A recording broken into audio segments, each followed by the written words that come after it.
All right, looks like our recording has started. So welcome folks online and in the conference room to the City of Bend Utilities Public Advisory Group meeting for October of 2024. I brought a pumpkin to my meeting. I think you all should have a buddy too, just to celebrate that fall is here. But it's good. It's nice to be turning this season. It's my favorite time of year. So stormwater is our main topic for today, and wanted to just take a minute before we pull slides up on the screen to acknowledge who's in the room. So we do have, in addition to our city staff, so Lori, Elizabeth, and I think I heard Austin come into the conference room. Our usual city stormwater related staff are here today to join us. And then online, maybe Trista, do you want to just take a minute to introduce your team members from the consultant side? Sure. I'm Trista Kobleski from OTAC. I'm a stormwater planner and I'm the project manager for the Bend Stormwater Master Plan update. Can folks hear me?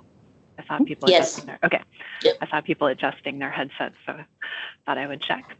And with me, I have Karina Nordahl. She's our project engineer for the master plan.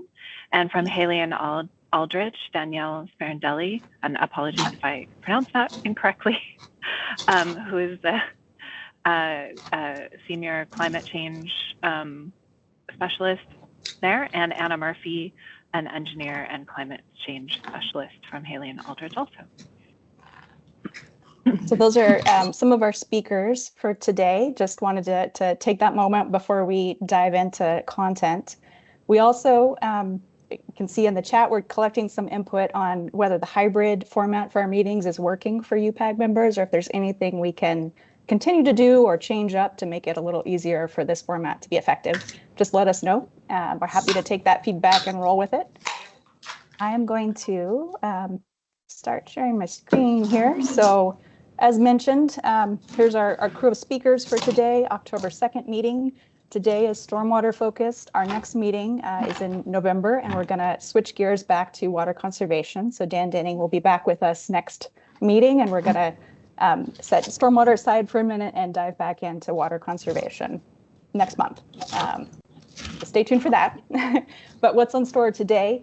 We're going to split things up basically in thirds. So 11 to 12:30 is our time frame. We're going to kick things off with some of the new content, which is Danielle and Anna are joining us to talk a little bit about climate change.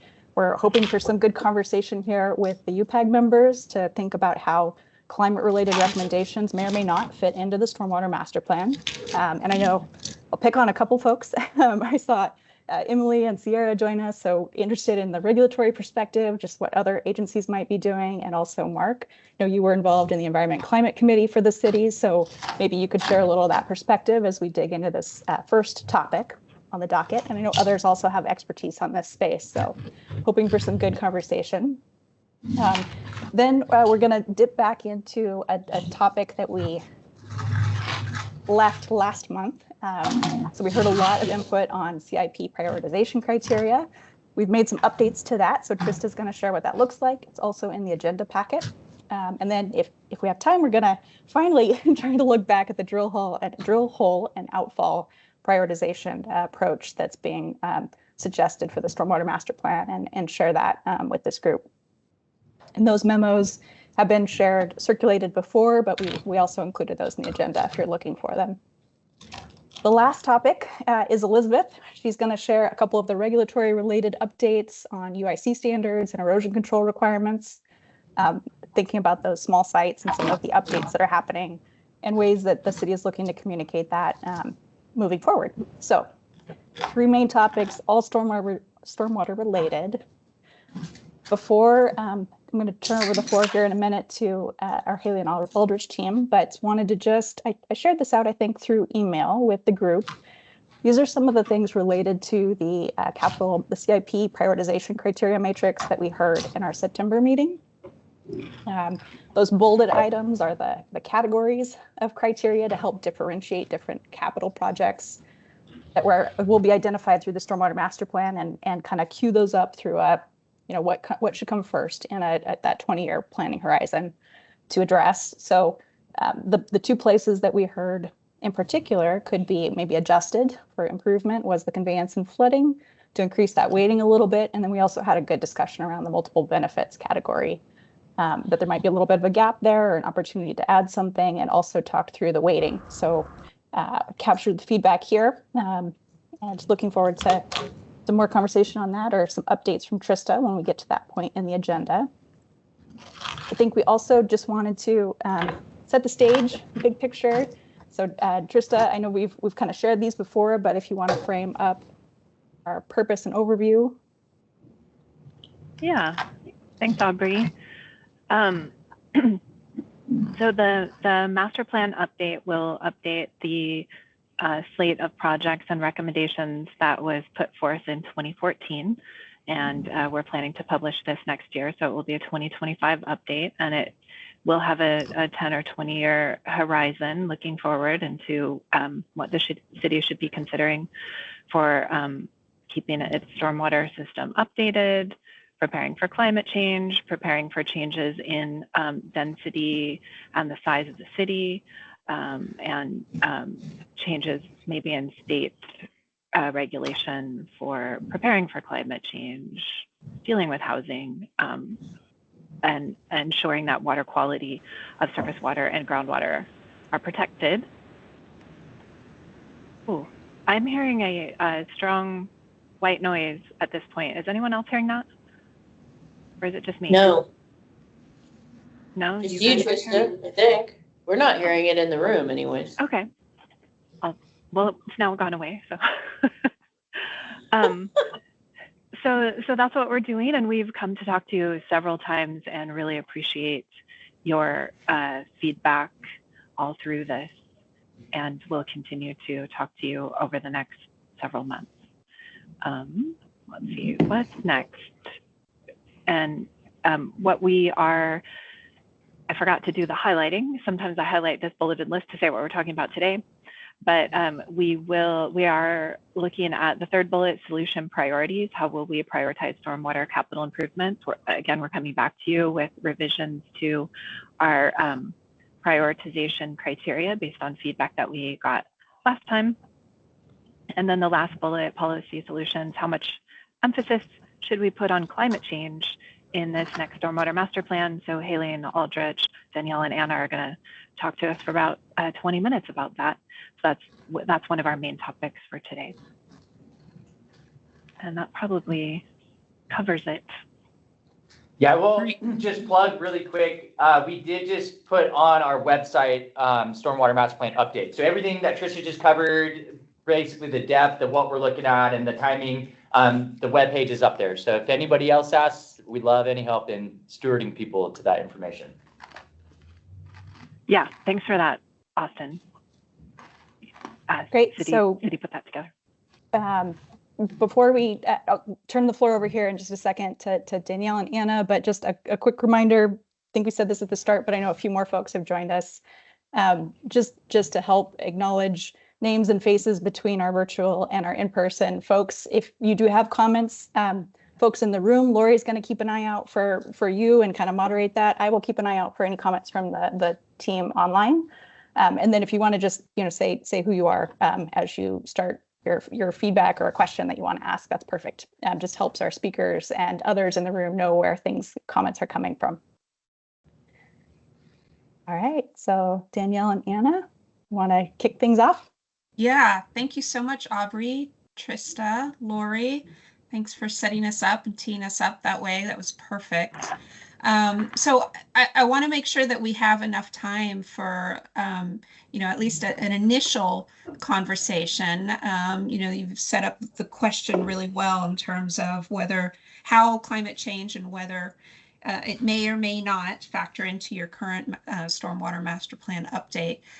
So Haley and Aldrich, we were tasked to do an initial review in terms of what are some ways that climate change could be integrated into the stormwater master plan update. This certainly was not a full, robust, comprehensive assessment of doing a climate change impact assessment. So I want to put that forth. This was really more of a higher level review of what are some of the opportunities and possibilities for doing that.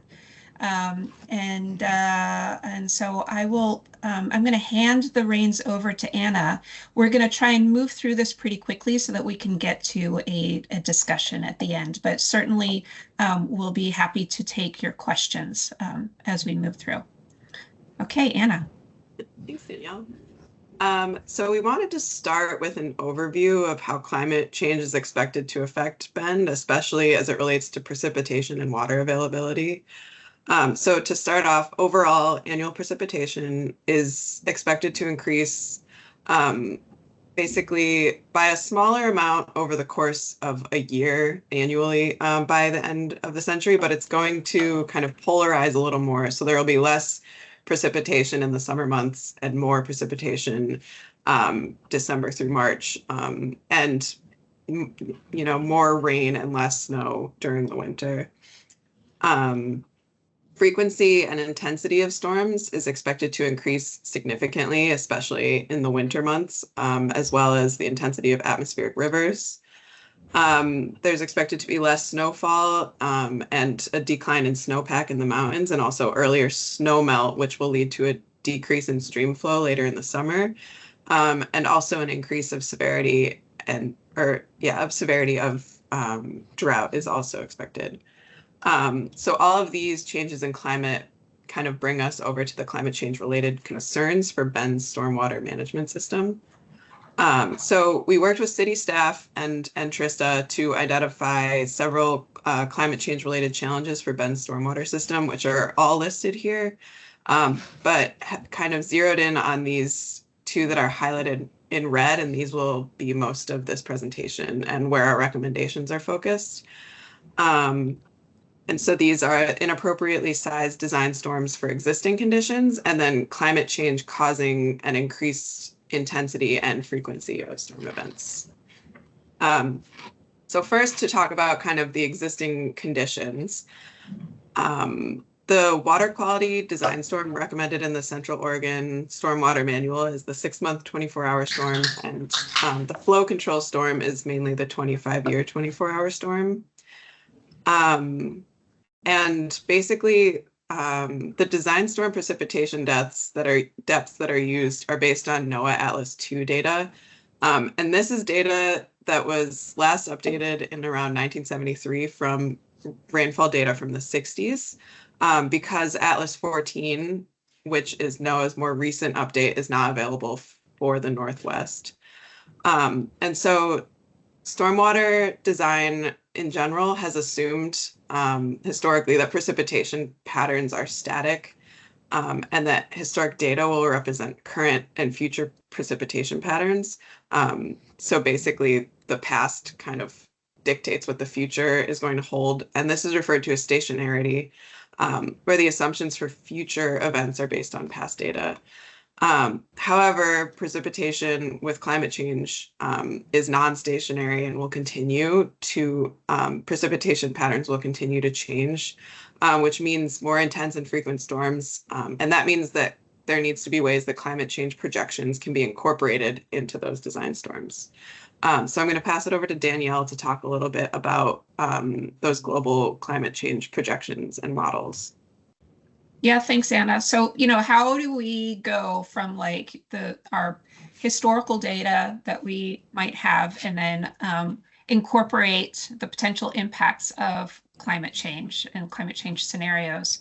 So global climate models are simulations of the future climate conditions given a certain set of scenarios. And those models use a common set of scenarios for things like greenhouse gas emissions, aerosols, and other sorts of external influences that are forcing mechanisms on the global climate. And those global models, there's like over 100 models. There are many models that are used across the world and from different modeling centers around the world, and those are pulled together in what's called these ensemble models. The most recent ensemble of models are known as CMIP6. that were released in 2024, which were updates from CMIP5 models from 2013. And that's just to say that the science is always improving, right? And we're learning things, and the data is also changing. And so in terms of, greenhouse gas emissions, and so those get updated in those global models. Yeah. Did you see Rick had a quick question in the chat, and you may be addressing this right now, but he was asking if the data supporting those models also comes from the 60s. Let me look at that chat. So do those data supporting those models also come from the 60s? Those models are generally updated, most current data, as opposed to data from the 60s. The data that maybe you're referring to in terms of rainfall data that Anna was referring to, which was NOAA's precipitation data, that's historical data that gets published in volumes, volume 1 and volume 2 for like frequency and intensity data for rainfall data. That is the data that we were talking about from the 1960s. Does that answer your question, Rick? Kind of. Yeah, we've been monitoring the precipitation patterns for about a decade here, and those models that you're basing those recommendations on don't bear out. Like the intensity and frequency of the storms has not increased. The intensity has increased, but the frequency has decreased. And the amount of precipitation is actually significantly lower than the historic average for the last number of years. So I'm just wondering where the data came from that created those models that you used in your predictions. Yeah, so I think that's a really good question, and hopefully I'll be able to answer that in the next slide or so. So in terms of like projections of what might be expected for the future,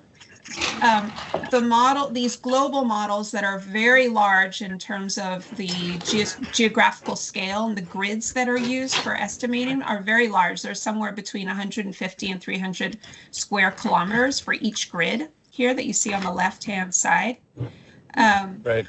And those get downscaled for being able to actually do anything at a local scale. So even at the state water, whatever it is, out of OSU and Corvallis, uses those models and scales it down to more local, but even those aren't really very localized for our area.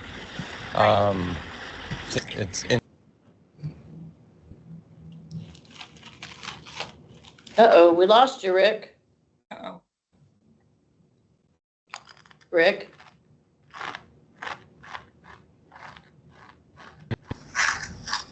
Is that better? Yes, you're back. That's better. Okay, yeah. I'm on my way back from La Grande right now, so it's coverage comes and goes. Understood. Well, thank you. I'm glad you could be here. I'll just say very quickly, and we could probably spend a whole hour just talking about models themselves, but I will just say that in terms of the regional models, the way those get developed in different ways, there are different modeling approaches for developing those regional models. They can be done either through statistical approaches or through what's called dynamic downscaling, which is more like process-based, so using physics to be able to build those models. And, I'm going to jump to the next slide here just to show you an example of a statistically downscaled model that comes from the University of Washington. And this specific type of model is projected changes in extreme precipitation. And those, again, are pulling data from 10 different models. And so what you can see here is these different blue dots here are showing the outcomes of changes in what we might expect from the historical the historical data. And you can see that there's quite some variation. So I think all this is to say is that I'm not surprised, Rick, to hear that your data and what you found for the rain gauges and the data that you found is perhaps different from some of the estimates that are being aggregated for the Bend area. Right. And I want Danielle, I want you to keep going and continue your presentation, but then at the end of this, I want to do a summary on like, what's the intent of the master plan? Because like, yeah, I think there's so many different layers of like scrutiny that we can do about the data, but I want to kind of summarize all this at the end and how we're applying, you know, what the strategy is with this segment. So I guess more to come on that. And this is Lori. I'm going to jump in and I'm going to make sure. I think Austin, you weren't here when we said we were going to start having a rule of when you're sitting in the room, you have to say your name before you talk so people know who's talking. So that was Austin. And then I'm also going to ask, it might be Rick, I'm not sure who, but we're getting a little bit of feedback. So maybe when you're not talking, to make sure to turn your mic off. Thanks. Yeah, Austin, the reason I brought up that question is that those models are going to kind of direct that planning, and you can't really plan it unless you figure out the modeling and the accuracy of those data. So it's agreed, but again, I think it comes down to the resolution of recommendation that we're making, and I'll have some more clarity there. But I want to make sure Danielle has time to give her stuff before. But I totally understand. But I'll have some more for that here. Cool. Okay. Thanks. All right, let's move on from here. Anna, thanks. Thank you. So we just wanted to give one of the case studies that we looked at for cities that have incorporated some of this climate data into their stormwater design standards. So this case study is specifically about the city of Virginia Beach. They began this study that assessed changes in heavy rainfall frequency and intensity using historical observation and climate projections after a series of 3 large storms hit them in 2016, which included Hurricane Matthew and led to 33 inches of rain over the course of 6 weeks and heavy flooding. And the city looked at basically their observed precipitation data from local rain gauges and compared it to that NOAA rainfall data. And they found that the NOAA rainfall data was kind of underestimating their rainfall by approximately 7 to 10%. Below the observed precipitation data from local rain gauges.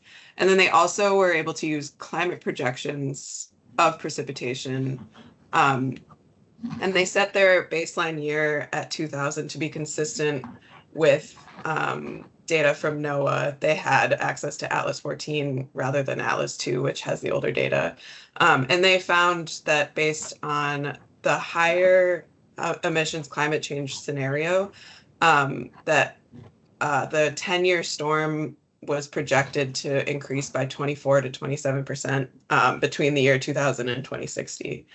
And so after their analysis, the city recommended that across the board, their extreme precipitation values be increased by a factor of 20% based on kind of the averages of how much it was going to increase and trying to make this kind of a simplified recommendation. So it was increased by a factor of 20% from the Atlas 14 values based on the difference in historical and projected precipitation. And they revised their design guidelines as a city to increase rainfall depths in their design standards by 20%, and then also to require that engineers use dynamic modeling for design and analysis. So that brings us to kind of some of our key takeaways and recommendations from our research. One big important thing to start off with is the need to build an accurate baseline of historical rainfall data. So increasing data collection to include more gauges and building a robust monitoring network. Also, there is the need to integrate climate change precipitation with this downscaled climate data. So one example of that would be the University of Washington data. And a big takeaway from looking at a lot of case studies also is just that updating these design standards will require time, expertise, and resources. It's a complicated process, and there does need to be this update of existing data in many cases, as well as that projected precipitation. A good interim approach is kind of a prioritization of key projects based on city objectives to help where resources are limited and maybe those design standards can't be wholesale changed right away. Also combining more quantitative and qualitative approaches.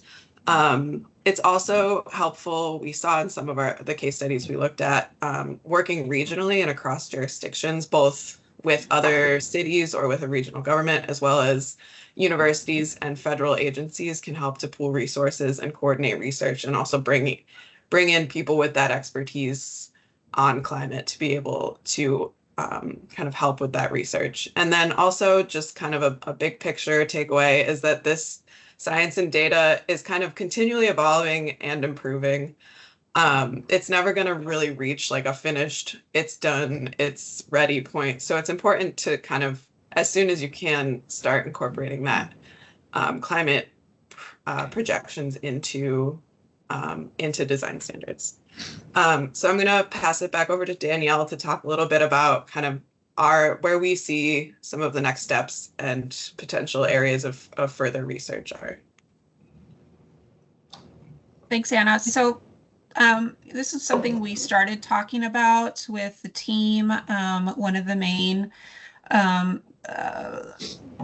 points or directions of future research or future steps for the city that we recommend is to evaluate your current rain gauge network and your historical precipitation data. So it sounds like, Rick, you've been doing some of that and incorporating that to see what the city can do to increase data collection and to build a robust baseline of data for right sizing your stormwater and being able to predict localized flooding, especially sort of on those extreme ends, right? Not just the average, but the extreme ends, both on the drought side as well as on extreme precipitation events. One other second recommendation is we found other cities such as Eugene and Salem that have gone about updating their own storm data. And potentially this might be something that Bend can emulate and study, comparable cities in the Pacific Northwest that have updated their stormwater and translate that into Bend's needs. Also, studying creative ways to increase storage is something that we talked about with the team. There may be opportunities to incorporate storm storage in different ways into Bend based on Bend's constraints. One example that we talked about was easements for storage on private properties. And then lastly, study how to incorporate climate change into regional stormwater design standards and work with other cities regionally to do that. Next slide. And we did some research on funding sources to continue this work.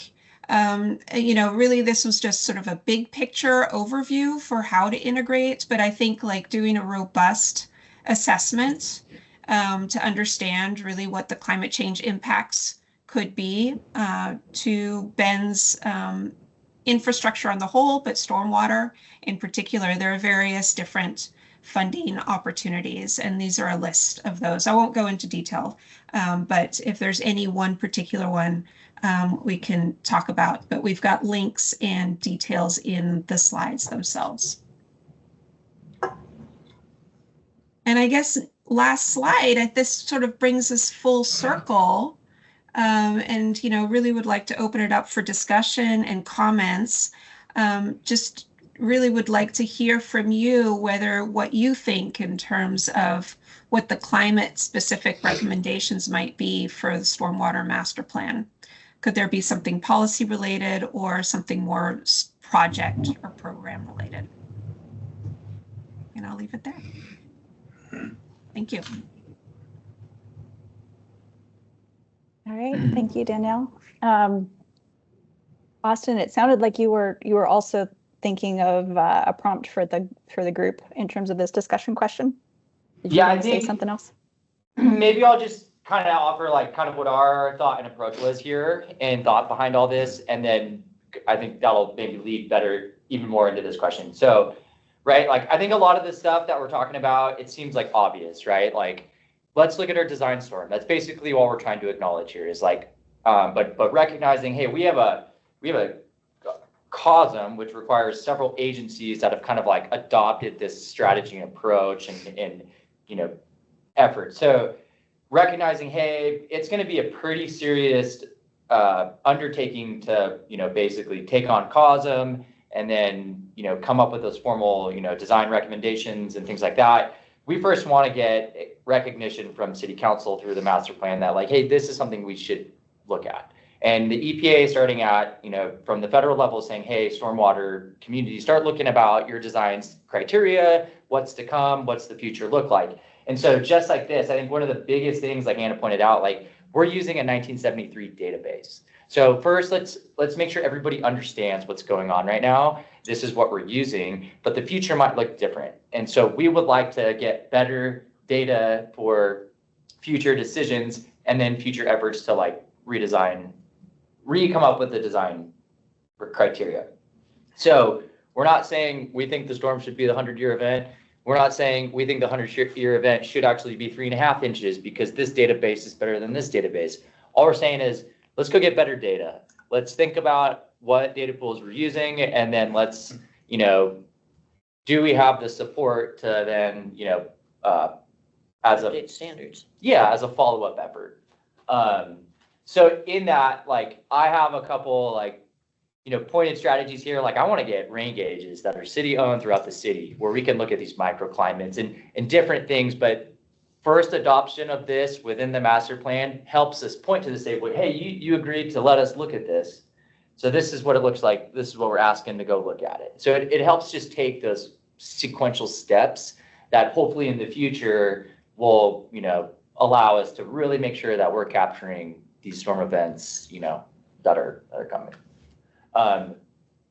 So with that, kind of going at, the climate specific recommendations and how we phrase that in here, I envision it of like, keeping it pretty vague, as far as like how to look at it. But I don't know. I think that's kind of the question is the question. Is there specific stuff you guys think should be targeted in this, or any things we should really try to emphasize? Like my point's like our own specific data. I want better data capturing, keeping. Again, this helps us say, hey, you recognize this in the master plan, so we understand this is your direction for us to then steward these efforts. So if there's specific, I guess, places you guys see, like we could try to better emphasize that, which give us better nexus to, continue. This is Tom in the room. I think that's a good overall primer on how you're approaching this, because it isn't the specificity of the amount of rainfall you're going to see in 80 years and setting a requirement today that would dictate that, but it's rather a flexibility to be able to gather data more specific to Bend. And then importantly, and this is to the question here, is it policy related or project or program related, giving yourself the ability to reevaluate at some interval, if it's 5 years or by publication date of new data or something, some interval where you're able to reflect and say, how have we done? We've set a metric based on our data today, and we need to take a look at it in 5 years. What the last 5 years do to us and how that work out, So let's reevaluate it, maybe make some changes, change the intensity of the amount of rainfall you anticipate in those peak summer months, or those peak, not summer, but peak rainfall months. I think that's what you're looking for. Is that not vague? I mean, vague is it. You want flexibility. You want to be able to have flexibility in this to meet the changing data of what we see here locally. And I think it's a wise way to approach it. I think it's not prescriptive. It's not heavy-handed to say that climate change is this big problem that we could solve by changing the numbers right now today. Climate change is something that we're going to have to continue to deal with on a daily basis, but to be real, you can't go changing updates to the standards and specifications every year or every 6 months or whatever it may be, but you have to give yourself an interval to work with. Totally. So that's the language it sounds like you're building toward. I think that's a great approach to take. Yeah, we're acknowledging that we need to keep an eye on this, Yeah. but we're not saying we know the answers. Right, but it has to be evaluated on an interval, and you have to give yourself that tool to say, this is the way to do it. Exactly. Sit down and look at this each.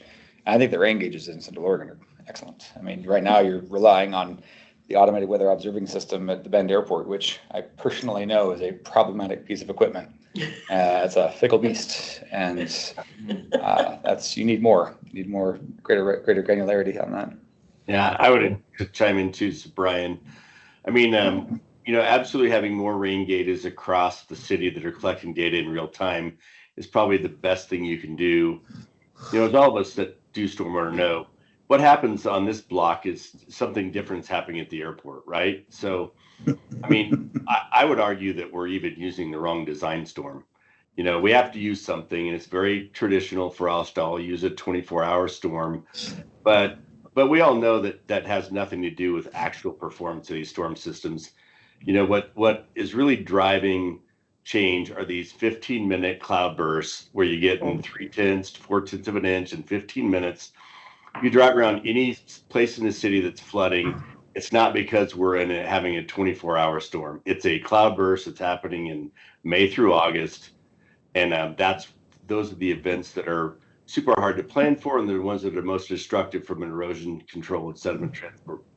So we can talk about what the storm event should be, but the 24-hour storm is something, and I think also, recognizing that stormwater work is machete work instead of scalpel work. I mean, you're based on a data set that's from the 70s with soil types, and I mean, it's one assumption on top of another assumption on top of another assumption, all guised in some sort of practice experience. So to try to get too specific with this would just be false hope, right? So I think understanding what is really happening locally, recognizing that what happens in one part of town does not happen in the other part of town, and trying to understand what those look like over time would be super interesting to me.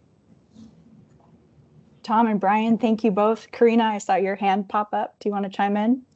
Yeah, I think that another aspect of this is looking at, there is some variability in the models, and it could be going one direction or the other. Maybe we have more confidence in some ways, but I think that there are decisions with what we do with stormwater code should look at one kind of extreme event versus the other extreme event. And I think that a lot of times the solution may end up looking similar. We get way too much water. We need to infiltrate so that, we're getting less erosion to our rivers. We get less water. We need more infiltration. So I think that there's some things that we can look at in terms of, even if we have like the models, there's so much variability as to what could happen, we can look at both extremes and still come up with code that helps protect our infrastructure for the future change. Is there a resource that, like a map that shows general percolation rates throughout the city of Bend? So there was an infiltration study that was conducted a few years ago, and it's available. And I'm headed in the same direction as you, Mike. I think is that. In fact, the city engineer just asked me yesterday about, are we developing a map of infiltration rates? And I said, well, we have this study that GSI put together. And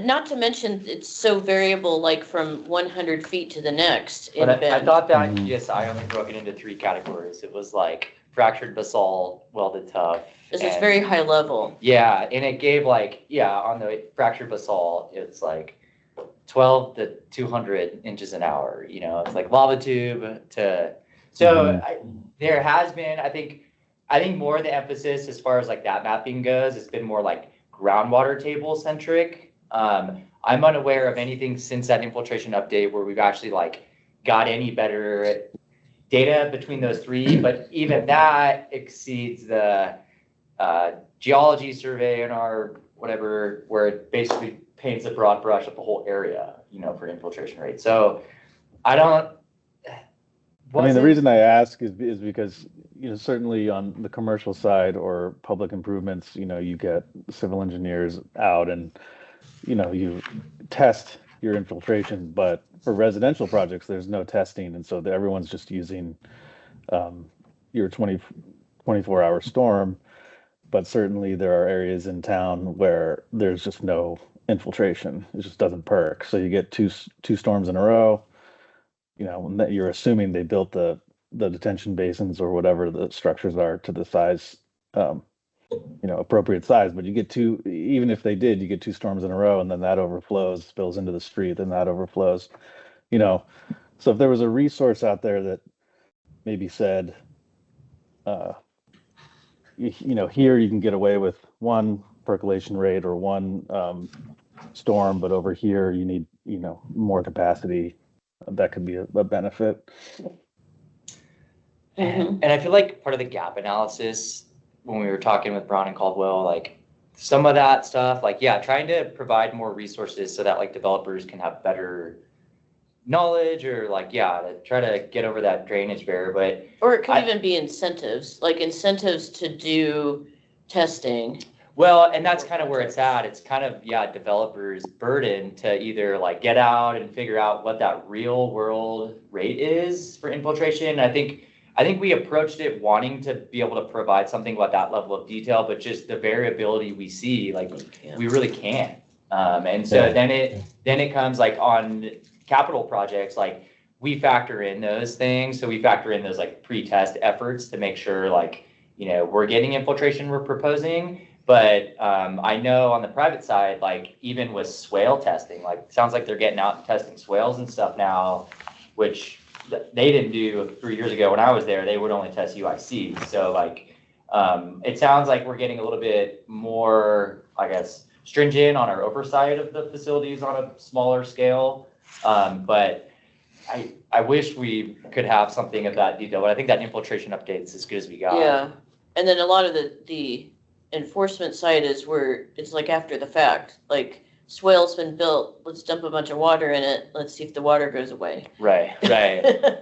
But in that, like, I think for certificate of occupancy, they are doing infiltration tests now for swales, which they weren't doing a few years ago. So at least they're getting some performance versus before it was like, you have a void of this space, whether or not the water will get conveyed to it from your downspout is another thing. Yeah, but... so this is kind of an interesting thing I think I'm hearing is maybe we should think about coupling some sort of recommendation, and this is master plans, this is high level, but that's related to both understanding rainfall better and understanding or, and somehow thinking about infiltration better, which goes to how a lot of these comments have gone. So we might want to think about what are the things that we're missing that might help us answer these questions. And if folks have ideas about what they think's missing or what would be helpful, that'd be great. So, yeah. And I'll give a little airtime if somebody wants to chime in. I see, Mark, you've got your hand up. And I'll also, I know we're about 10 minutes to noon and want to give a little time to share the CIP matrix updates and also get to Elizabeth too. So Mark, and if there's another comment or two in the room, let's touch on those. Go ahead, Mark. I'm just curious, especially as we think about these infiltration issues and climate-induced, sort of storm severity frequency, how flooding and flood risk factors into this. I know we're probably mostly thinking in terms of managing stormwater, and I can't help but think about some of the work that is going on that we've been doing in terms of flood risk and flood risk management, how you're sort of moving away from flood management to flood safety and not necessarily trying to protect or avoid flooding from happening in areas, but trying to make infrastructure more durable or resilient to flooding.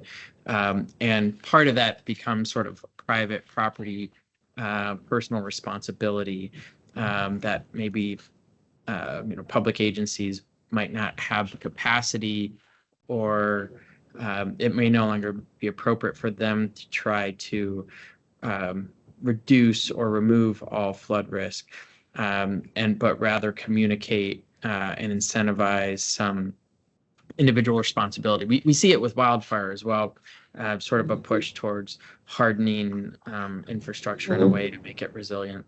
And I know we don't have the same kind of flood risk in the Deschutes Basin, fortunately, that much flashier watersheds would have.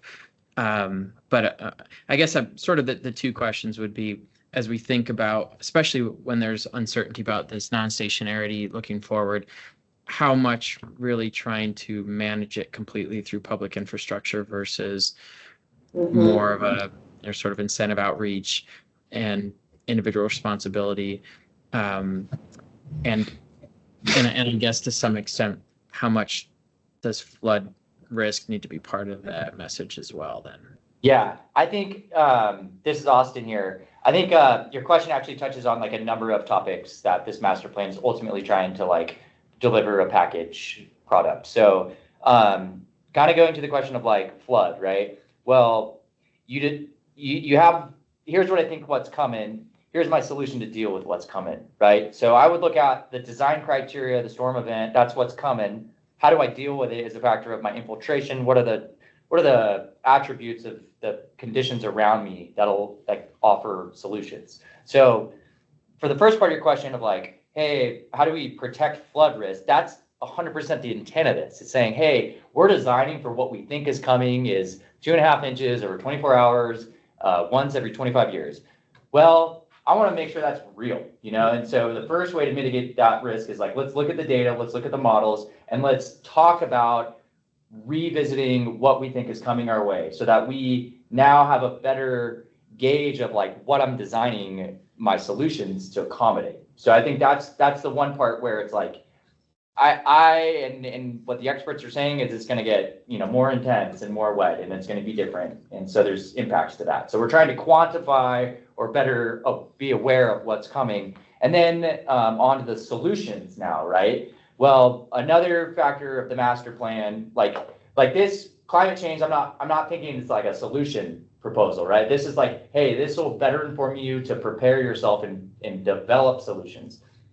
Looking at solutions, there's other things we're doing, regional facilities, deep dry wells, like trying to add to the toolkit so that when developers come in, there's more options to come up with solutions that better fit the context. So I don't know if I answered your question there, but I would argue like we are trying to better prevent flooding by refining our data and information that allow us to better understand what we need to manage.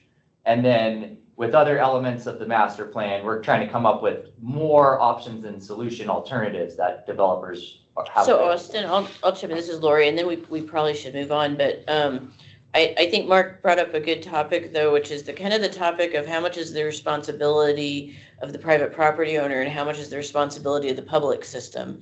And I think we'll actually be talking about that type of topic when we talk about what we're calling drainage and density, which is one of our key policy discussions that we're going to be getting into in the next few months. And I think that was a great kickoff to it, Mark, is kind of that idea of how much is the responsibility, some of the problems we're seeing with density, and we've assumed everybody's handling everything on site. Maybe that's not really happening. So I just thank you for coming up with that, because I think we'll have a lot more to discuss in that matter, and you picked right up on it. But I know, Aubrey, we probably need to move to the next topic.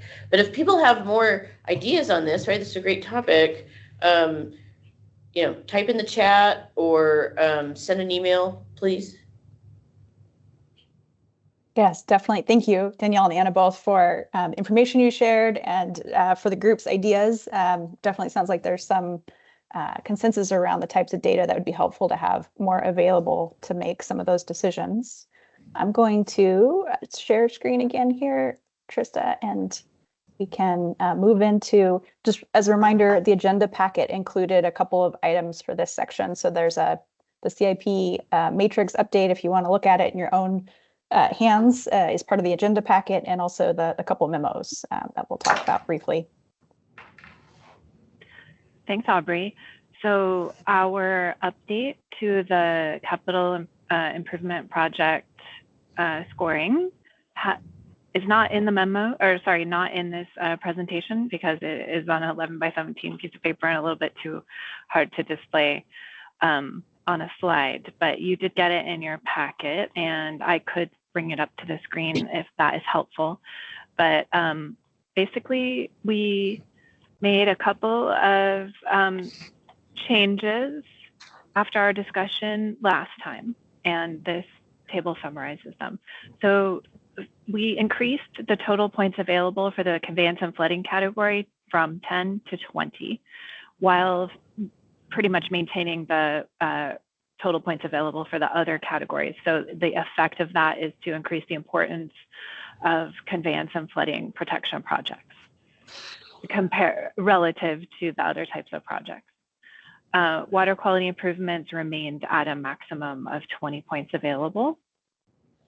We made some changes to the multiple benefits category. And one thing I wanted to note here is the maximum score for this is 20. So it puts that at an even keel in weighting terms with conveyance and flooding and water quality, but it is unlikely that any one project would get all the points in this multiple benefits category. So it does likely not have the impact on the actual prioritization of the projects as is implied here by the fact that it has the same weight or same maximum number of points available. So just something to keep in mind when thinking about the total points relative to other categories. We did add a new criterion for green infrastructure and ecosystem services, and it gives points to projects that might have essentially an above ground vegetative facility as part of the solution. And another thing I wanted to note about the green infrastructure ecosystem services is that while we did add this particular criterion, the whole, well, especially the water quality improvements category is an ecosystem service related category of criteria. So some of the ecosystem services thought process is already incorporated into our rating criteria, but we did specifically add one for those solutions that might have a vegetated facility as part of their solution.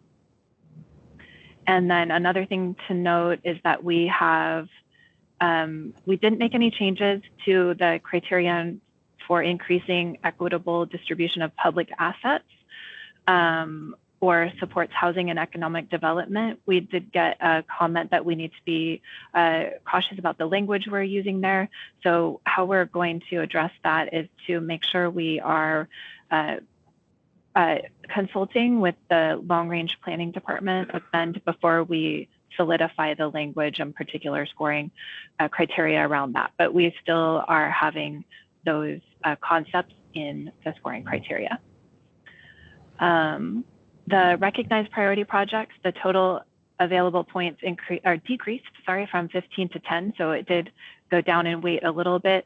The main reason that happened is that we removed the UPAG criterion because we're not going to ask you to help us actually score and rate the individual projects. That's a bit too much. It would be a lot of your time and focus and I think we're better off coming to you after we've prioritized them and asking you if we missed something important. So we kind of removed that at this stage from the rating process. And so the total available points now is 80. And I think before it was 75. It was 70. So 10 more points. Any questions about how our CIP rating criteria changed?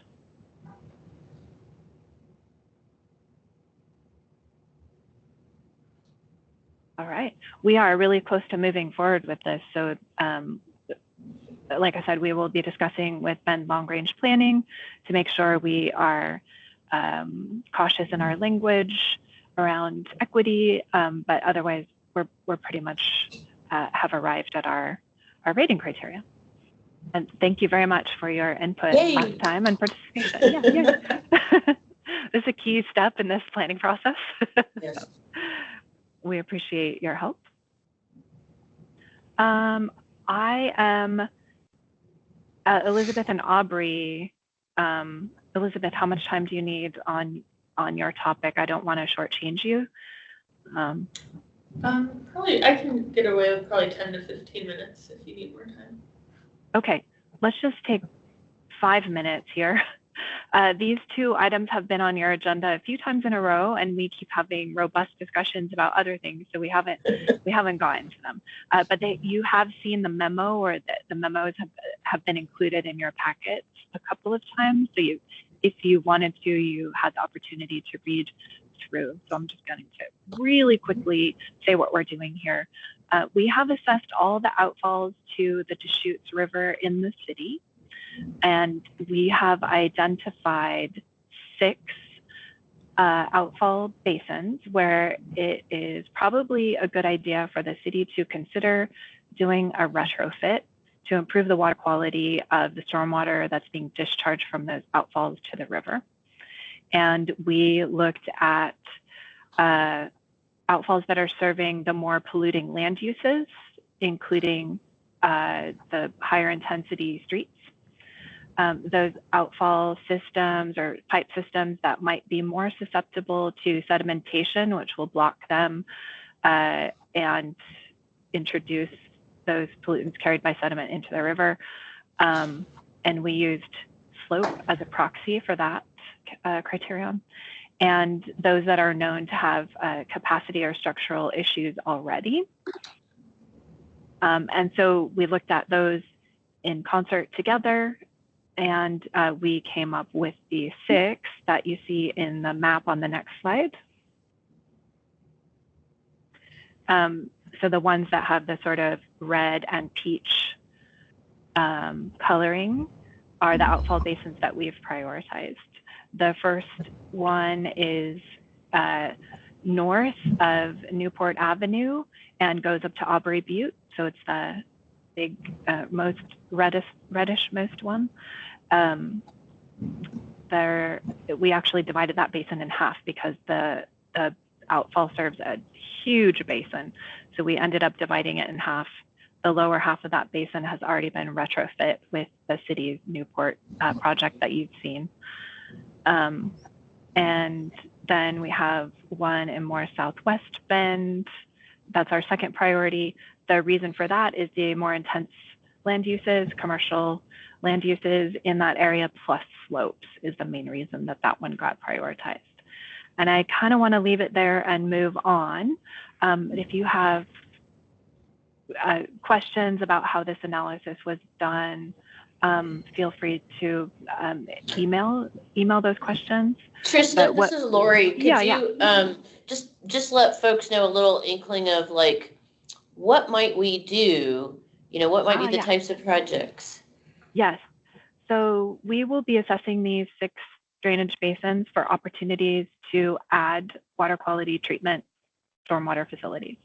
So whether that's an underground storm filter or a swale or a bioretention facility in the right-of-way, we'll be looking to make sure stormwater is treated before it enters the pipe system and gets discharged to the river.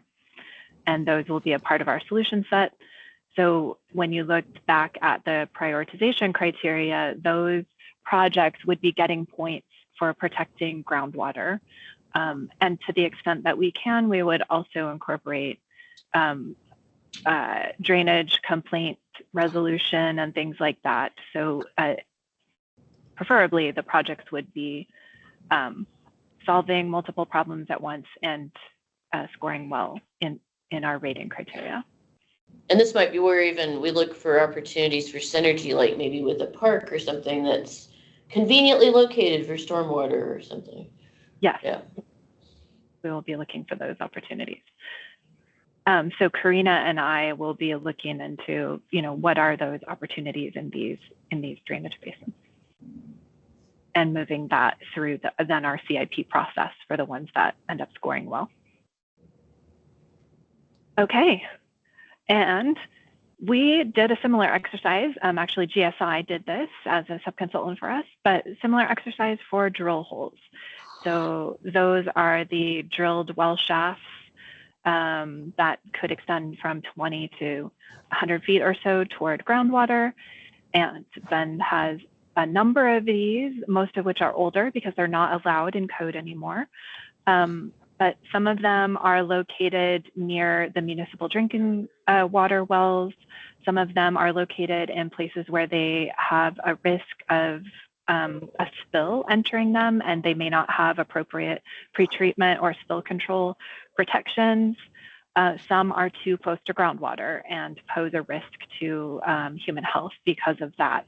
So GSI looked at all these factors together and ended up prioritizing 17 of the most the drill holes that pose most risk to groundwater due to those factors. And you can see they're essentially the red ones in this map. So they are fairly well centralized in that area. Mm-hmm. And I think our question for this is not so much a technical question about the analysis itself, but more what emphasis should the city put on solving these problems, retrofitting these drill holes, compared to some of the other efforts that we are thinking about in the master plan, that drainage problems, conveyance, flooding. These drill holes may pose a risk to our drinking water, groundwater. So with these 17, how fast should we be thinking of running through this list and retrofitting all of them? 5 years, 10 years, 20 years? Oh, and I'm asking, I see a quick explanation of what the drill holes are. These are mostly older, Pablo, so they're not allowed in city code anymore, but they are the drilled well shafts. They are 6 inches diameter generally. Is that, someone correct me on that, please? Thank you. And so it's like a well driller went out, Pablo. A well driller went out, and so instead of going down and trying to find water, you're trying to get rid of water. So you drill down to the point where the stormwater goes away. And these older facilities, I mean, not only are they like really small diameter, so like there's no way to clean them, but quite often they just have it's like a round manhole lid with holes in it on top. I mean, that's the drainage goes straight in without pre-treatment, and now of course the UIC is more the 4-foot diameter, typically 10-15 feet facility with a sedimentation manhole for pre-treatment in front of it. So these are kind of like old infrastructure left over that in certain cases really kind of scare our operations folks as well, particularly when they're located, like, I don't know, under Franklin overpass and gets overwhelmed in certain storm events, and there's only one of them. Yeah. So these are public UICs that we're talking about. These are, public drill holes that we're talking about. They are classified as UICs to further answer your question. And I believe it's accurate to say they are permitted by DEQ under the city's WPCF permit as a whole. But again, the city does not allow new ones to be built. So these are all legacy stormwater facilities. And what we want to do is make them safer for groundwater. That is the purpose of this exercise. And just for folks to think about, so I mean, Bend is crazy in its stormwater management, right? Most of it's, just all these different points all around town. And so when you think of all the area of Bend that drains to UICs, so we have about 7,000 public UICs, so basically within rights of way, and about 1,000 of those are drill holes. Yeah. So I think we're number 2 in the state with number of UICs. Isn't it what Portland's got us beat? Yeah. It still blows me away. Like, I don't see salty clays over here. Like, I don't know. Okay. All right. I will give over the floor. Good job getting through that, Trista. Yeah. I know. Yeah. Thank you for speeding through that. So we're gonna switch to our last piece here, and then if we end up with a few minutes at the end, if folks have additional thoughts, we can take those. So next up is Elizabeth to share a little bit on UIC standard updates. Here we go. First slide should be up, Elizabeth. Thanks, Aubrey. So this is just a quick update on some stuff that UPAG discussed previously at a subcommittee in an additional meeting, and kind of a topic we keep coming back to this year. So this is really about how we're going to change our standards related to new UIC installations throughout the city.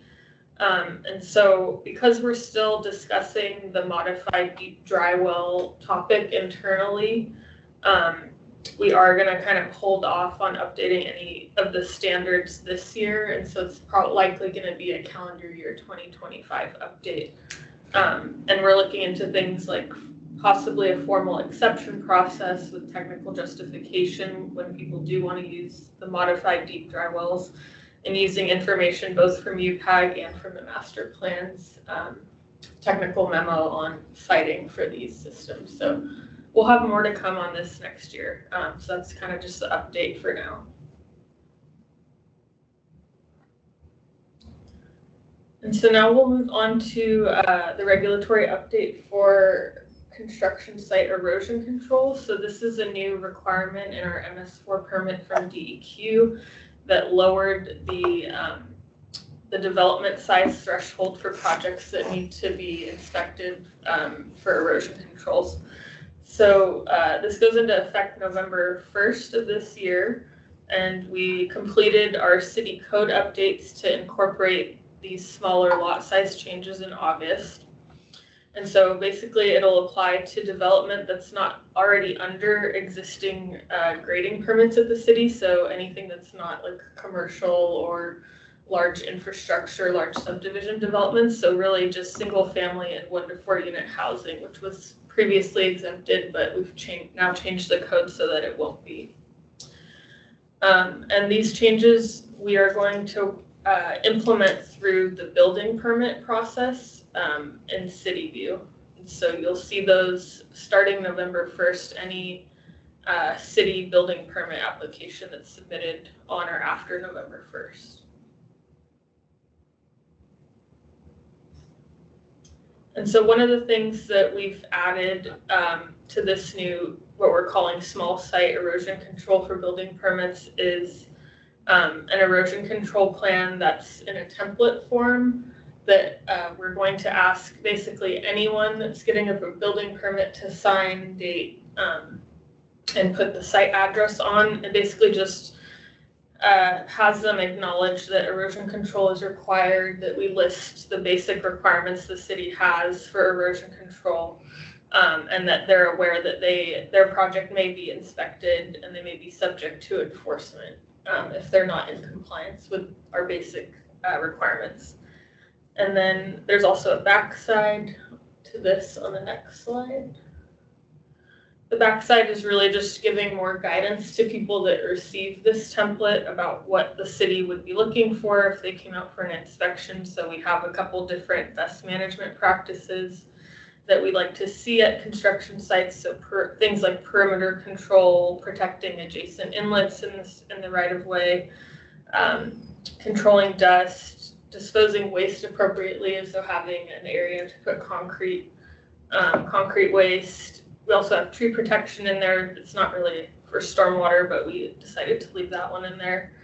And then stabilization requirements. So this refers people back to standard drawings that the city has that shows kind of what we're asking them to implement on site, and also some maintenance notes as well. So we did go through and update a lot of these drawings this year before this deadline was to come out. And so then at the bottom, we also put a couple other resources for some videos that we made recently to help guide kind of these smaller developers on what we're looking for installation and maintenance on their small sites.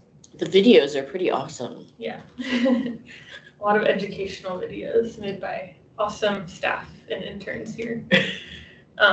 But again, everyone's going to get this template plan and be asked to sign it. And then if we move on to the next slide, to meet our MS4 permit requirements, anyone that submits this and has a building permit that also has a lot size greater than or equal to 5,000 square feet will have to meet a couple additional requirements other than just signing this template. So that will be the trigger.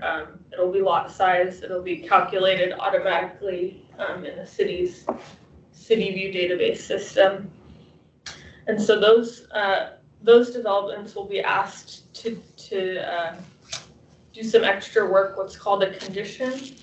And so they'll be asked to submit a couple of photos of installed BMPs, and city staff will do like a virtual review of those. And if they're approved, they will get to move forward on their project and request other kinds of building inspections. So we're kind of going to be holding up projects until they can show that they've installed their best management practices on site first. And in addition to that virtual review, all of these projects that meet that 5,000 square foot lot size, they'll also have an on-site inspection later in the project. And one of the goals for this rollout was to really not be a burden on the development community. So we were able to do this without creating like a new permit, so no new permit fees. But we will be going out and having additional inspection fees for anyone that's not in compliance. So whenever we have to escalate, there will be more inspection fees associated with staff having to go out multiple times to the site. Next slide. Okay, so this is just an example of what that condition I mentioned will look like on the customer end. So if you're familiar with CityView and you've applied for plans and permits before, this is kind of the view that it is on the customer end. And so you'll be brought to this condition, and it has a little description down here. It's a little hard to read on the slide, but it basically instructs the person to go to a website that we're making that lists the steps to take those photos that we asked for, and then to upload them back here for review. And next slide. And so that link that I just mentioned, this is a draft version of the website with those instructions. So we're only asking for 4 pictures, perimeter control, inlet protection, construction entrance, and then a site identification photo so that people don't just reuse pictures on every project. Not that would happen. And so we tried to include example pictures on the guidance website as well.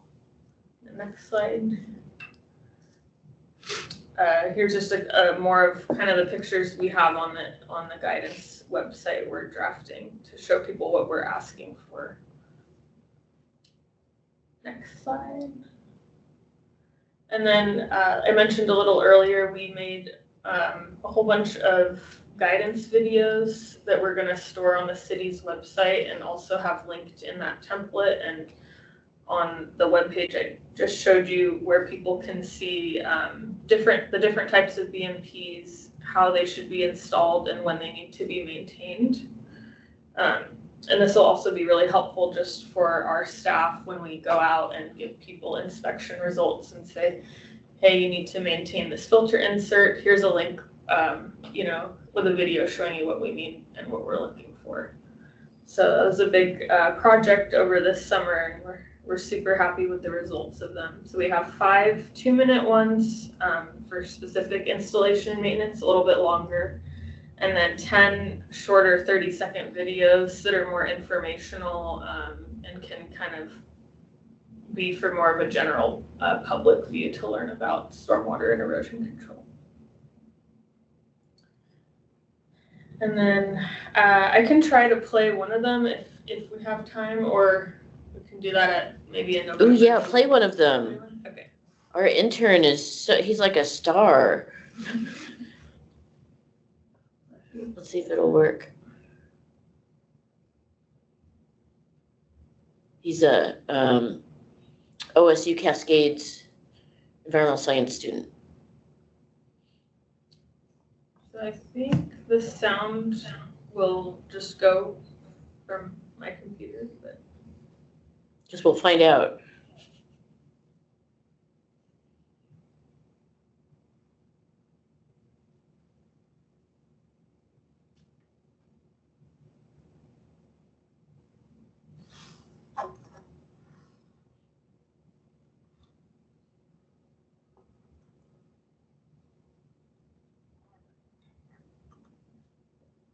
a little bit slow.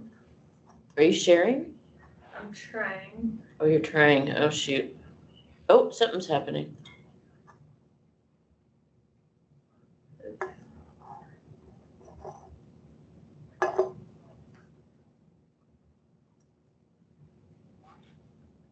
let's see if I can turn the Make sure when you share, you toggle over that like include sound or whatever button. Oh, where would that be? When you click the share on your Teams.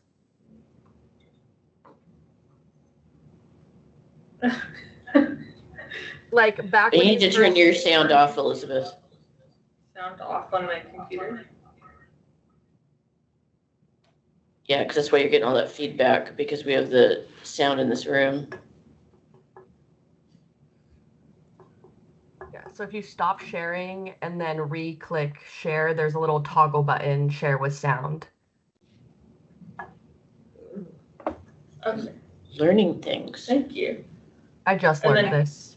It's good to share those tips. Do I still keep my computer volume muted? Yeah, because it should in this room it should come, which should also work for the folks. Is it showing? No. No. Well, we may have to send it out.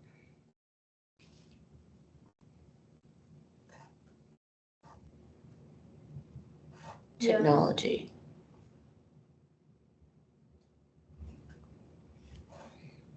It may not work today. So. Oh, maybe it will. Yeah, you're sharing now. Okay. Let's see.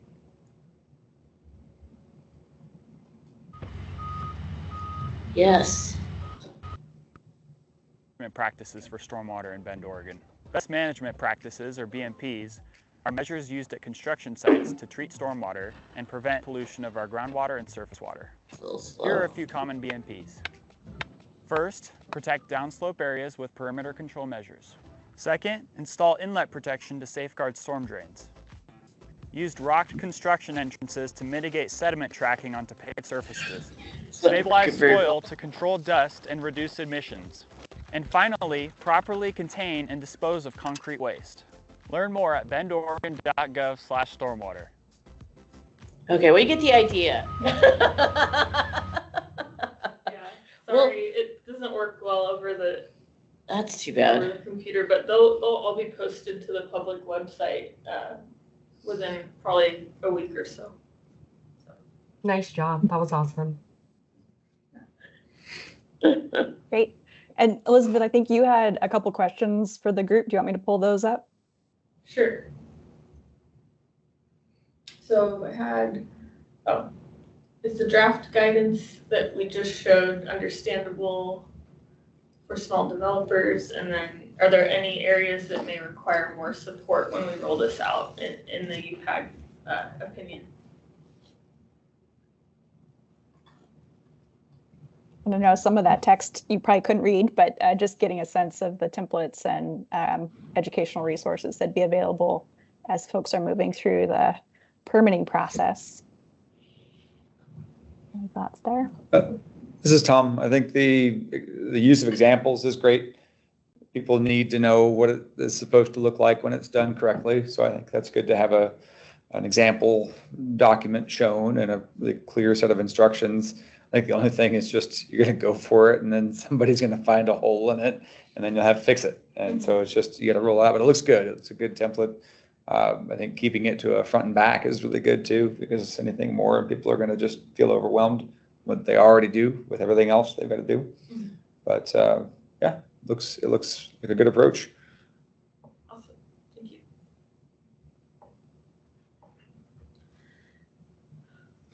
All right, I am going to, so we've got just about 5 minutes left. I'm gonna quickly preview where we're headed after this meeting, and then we can take any final thoughts. I know the climate conversation was a good one, but anyhow, as I'm showing this slide, if you want to queue up any final thoughts from the UPAG members, please do. So next meeting, as mentioned, is going to be water conservation. We haven't heard from Dan in a little while, and now that the summer season has passed, he'll have a chance to share a little bit about things learned from the pilot efforts and work done over the summer on conservation, and also some things that the team is thinking about for 2025. So look for that when we regroup on November 6th. December 4th is kind of our annual review that we like to do with the UPAG, but we're also going to have our Stormwater Master Plan team rejoin us. And as Trista alluded to, that's when those kind of highlights from the capital program would come back for this team to talk a little bit about. And then this is not on your actual meeting calendars yet, but we're starting to look forward to 2025. Would likely change to the second Wednesday of the month in January. And that would be when that kind of policy information discussion would come back on the Stormwater Master Plan, the drainage and density that I think Lori mentioned earlier. And that is in the little meeting roadmap that's in the agenda packets, not on this slide. We're starting to think that direction into 2025. So some more on that as we move forward. Any final thoughts, I guess, from UPAG members? Anything else that you've been thinking about, noodling on throughout today's conversation? Something else you'd like the team to be aware of or share before we close out? So Aubrey, I'll just add on for everybody. So coming towards the end of the year, and so we don't have like a formal appointment process for this committee. We generally hope people will continue from year to year, but I'm interested in a couple of things. And one is we asked at the beginning of the meeting, I'll ask again about the hybrid format, if everybody's liking that, where you can come in person if you're available, but you don't have to, or whether people just would rather go back to all virtual and just have the, one meeting a year where we have the field trip. So please think about that and let Aubrey or I know. The other thing is if you can't continue after this year, after I stop crying, I would like to know, so we can try to find somebody else. I'm hoping everybody would like to continue. We've had a great group this year. That's a lot of great input. And I really, really appreciate it.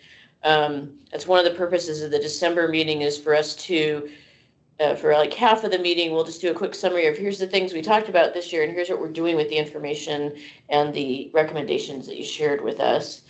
But let me know if you have issues with being able to attend or anything we could have improved. Please, if you could do that before the next meeting, I'd really appreciate it.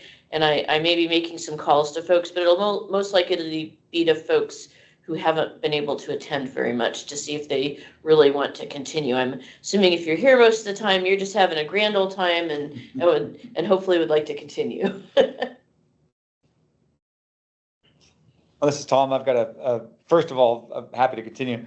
And then the hybrid is excellent because if we can't make it in, it's really nice to be able to jump in on the call. Also, to be able to have guests join us easily and have us all have access to people who are giving guest presentations from somewhere other than Bend. This has been a really useful tool. So I think it's an outstanding format to keep. I'd love to see more people here in person, but it's working really well. One point I wanted to bring up, Trista had posed a question, it sounded like to the group, and it was about the UICs and the prioritization of those 17, 5, 10, 15-year horizon. I've long been an advocate of getting our groundwater protected through UIC decommissioning and conversion to proper dry well. So I'd say 5 years is too many. But yeah, if you needed to break it in, so add those next two, since it was what, 17 and then 2 and then 30 or something. So take the top 19 and take the next 5 years, knock out four a year. But I think that's very much worth prioritization. Right alongside watershed protection.